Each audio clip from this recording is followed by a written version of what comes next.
Good afternoon, everybody. Welcome to Common Man Review. Just real quick today, some thoughts on what's gone down in free agency so far. Andrew Norwell signed a $66 million contract with the Jacksonville Jaguars after it was previously reported that a deal with the New York Giants was done. They did, of course, land a former Panther, but it was not Norwell. I'll get to him in a moment. Norwell joins a Jacksonville Jaguar team that made it all the way to the AFC divisional round last year. A very good football team, but they've got some holes to fill in their secondary. They need to get some cornerback help after losing Aaron Colvin. I believe they lost him. Obviously yesterday, Richard Sherman signed a 3-year, $39 million deal with the 49ers. And early this morning, Sammy Watkins agreed to a deal with the Chiefs, and Allen Robinson signed a deal with the 49ers, giving Jimmy Garoppolo a huge target to throw to. He wasn't somebody I expected to end up in Carolina anyway. We just got rid of another big-bodied receiver in not Devin Funchess, but Kelvin Benjamin. And we want to sort of diversify our offense. That's why we got Torrey Smith. And I feel like we're going to end up drafting another receiver or two, but not very early, not a first-round guy. But anyway, Jonathan Stewart signed with the New York Giants. Is probably going to play out the rest of his career there. He is an older back. I don't look for him to be a starter right away. Maybe, probably not, but possibly. It lessens the chance of them going for Saquon Barkley at second overall. I will say that much. That makes me think they're going to go offensive line, especially since they missed out on Andrew Norwell. I will say I think they go Quentin Nelson there at number 2 now. But that's just me. Dante Moncrief signed with the, I want to say Jaguars, but let me double check. Dante.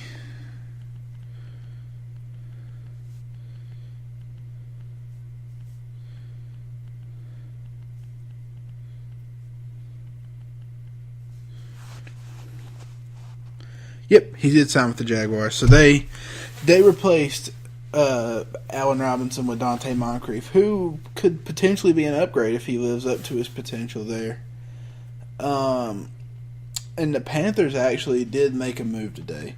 Something sort of unexpected. We don't normally make moves on the first couple days of free agency, but we did here.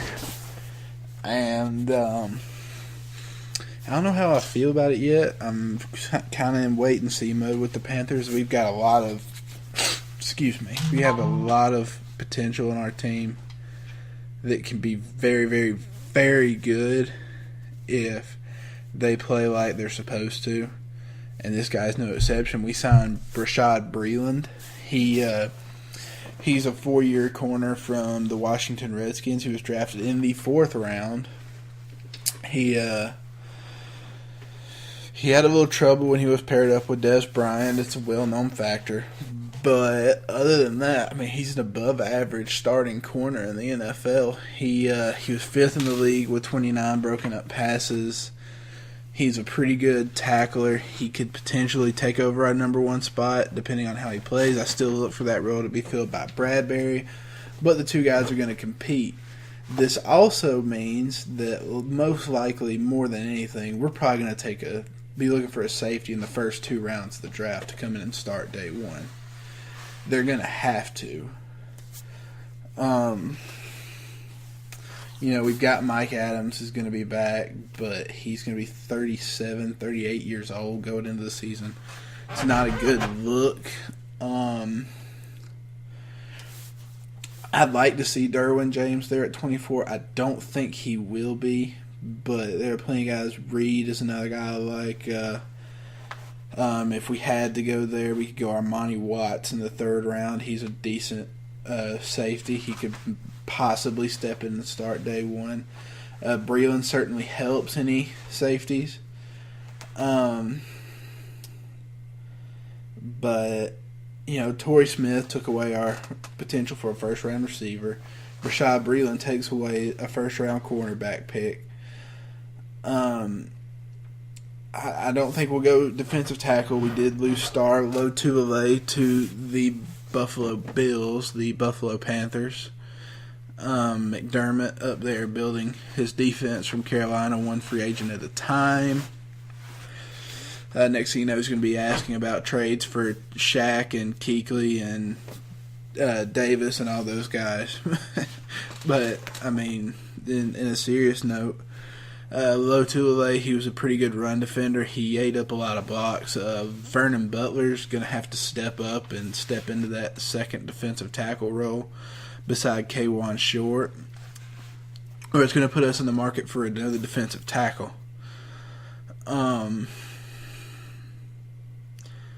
So pretty much our needs for this draft are going to be safety, corner, a receiver. We're going to possibly need a running back.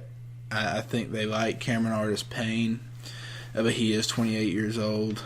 Hasn't had a lot of mileage since his days at Auburn, but like I said, he is 28. Running backs do tend to sort of break down in their 30s, but he hasn't had an excessive amount of usage. He could probably step in and be effective in a committee with Christian McCaffrey and whoever the Panthers do decide to draft. I think we will draft a running back. Obviously, tackle is going to be an issue we need to address.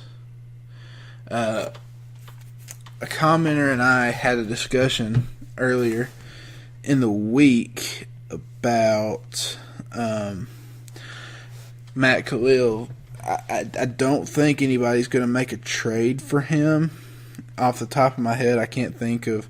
He said Houston. It was Francis and I were making a discussion about that.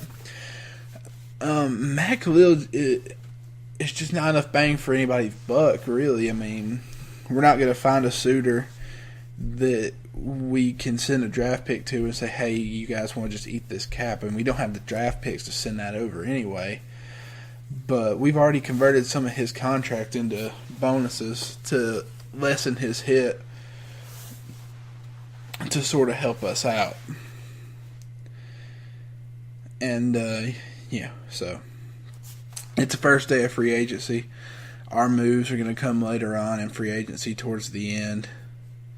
And, this has been Comment and Review. If you guys like the video, please go ahead and leave a like, leave a comment, let me know. And go ahead and subscribe to the channel. Most importantly, share it, get the word out. And, I'll see you guys in the next one.